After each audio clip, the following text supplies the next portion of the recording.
I'm Ryan with In the Fast Lane Productions. Today we're in Brownstown, Indiana, here at Dasco Race Supply.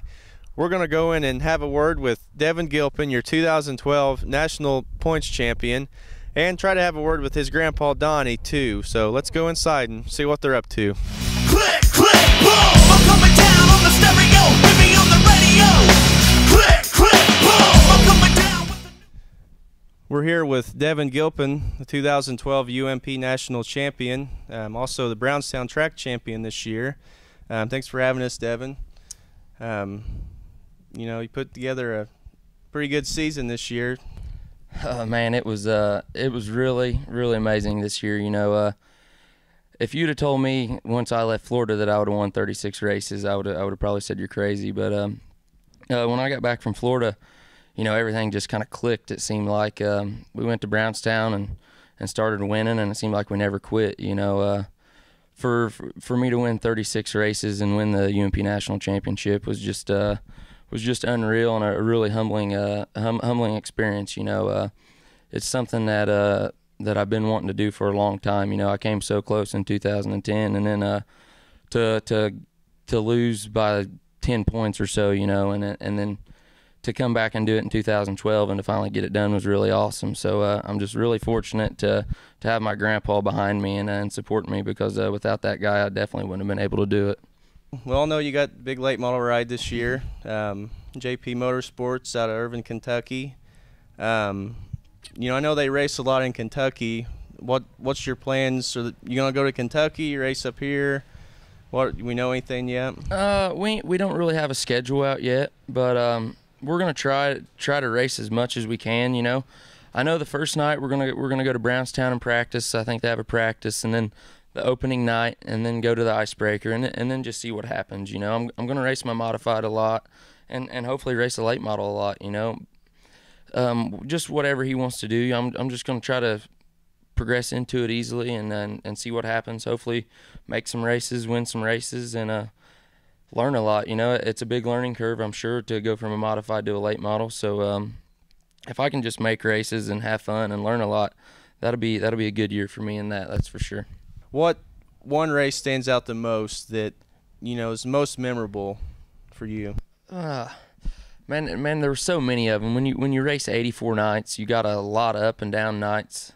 For me, fortunately, most of my nights was up this year. I'm lucky in that sense, but probably, like I've said before, winning that Patriot 100, it being a 100-lap race was really special. You know, we was there till 5 in the morning, it seemed like, and you know, I didn't win the heat. I had to come in through the B main, and I was kind of down before the feature even started. You know, I was like, man, I don't think my car's where it needs to be tonight. And then to come out and the first 10 laps, I felt like I had the best car on the track. You know, I was just picking cars off one by one, and then to end up taking the lead by like lap 20, 25, and end up going on and leading the rest of it and winning that race was really cool. But there was another night at Portsmouth, Ohio, when I thought the points was kind of crunch time. You know, it was a 3 weeks to go, and I was leading the race, and I broke a left rear shock with like 5 laps to go, and just made the thing really ill handling to drive, and I had to get up on the wheel and wheel it, and we ended up getting that done and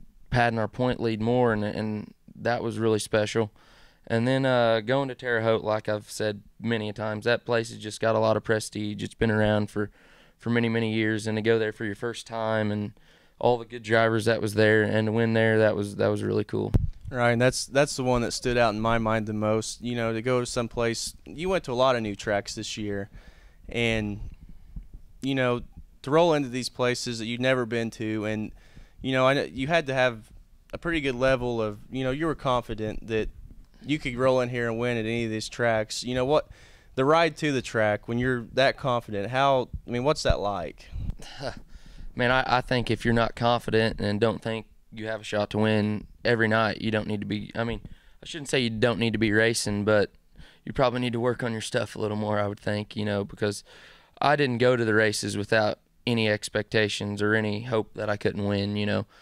But that all goes back to having a good piece, a good crew chief, good motors, just everything falling in place, you know. And we had that this year. You know, we ran 84 races with one race car, and that's pretty tough to do. You know, anything's liable to happen. So to go 84 nights and on one car was really special for me. But just you got to have confidence going into each night, you know, and my grandpa was a big supporter in that. You know, he kept the morale of the whole race team up, and when you're winning a lot, it's easy to have confidence in the race team and yourself and the race car. So like I said, if you don't have confidence, you probably shouldn't be racing, I guess. Right. And you said, you know, you raced 84 races this year. You know, that's obviously quite a bit. You know, you got to have a crew, you got to have help. I know, you know, your team's kind of hit and miss on who's going to be with you each week. Who's somebody who really stood out besides your grandpa and, you know, really helped you out a lot? There's a couple people that win. Roy Gingery helped me out a lot. Roy would drive me, help me, do anything I needed him to do, and I really appreciate that. And then Rick Cherry and Shane Brown, they helped me out a lot, and Tyler Kane helped me out a lot. I just got a lot of good people that I can rely on. You know, they might not be able to go every weekend, you know, but if they can go, they're with me and they're good help night in and night out. You know, definitely the sponsors, big help. Well, I got to thank all my great sponsors, from Impressive Race Cars, Robert and Son Aluminum, Mike Shell Racing Engines, Landrum Springs, Tomcat Performance, Fast Shaft Drive Shafts, Hooked Up Bass Tournaments, Bell Helmets, A1 Pallet Inc. out of Evansville, Indiana, Carolina Race Supply, Schoenfield Headers, UB Machine, BSB Bird Cages, Ultra Shield Seats, Bulldog Rear Ends, Quick Car Racing Products, Hoosier Tire, Dirt Car, All-Star Performance, Jones Racing Products, Insol Tech, Outpace Racing Products, Dasco Race Supply, Bassett Wheels, Wildwood Disc Brakes, Bilstein Shocks, Terry England Motorsports, The Bumper Man, Blondie's Pizzeria and Pub out of Brownstown, Indiana, Bain Logging, Big Daddy's Grill, Eddie Gilstrap Motors out of Salem, Indiana, and lastly, R2C Competition Race Filters. Without each and every one of them sponsors, Team Dasco would not be able to do what we do each and every week, and I can't thank them enough. Okay, Devin, thanks a lot. Good luck to you in your 2013 season. Hopefully we'll be interviewing you, you know, a lot this year in Victory Lane. Well, I hope so. You know, that's the plan, and I appreciate you guys coming out, and I got to thank Schaefer Custom Tees and Photos for everything they do.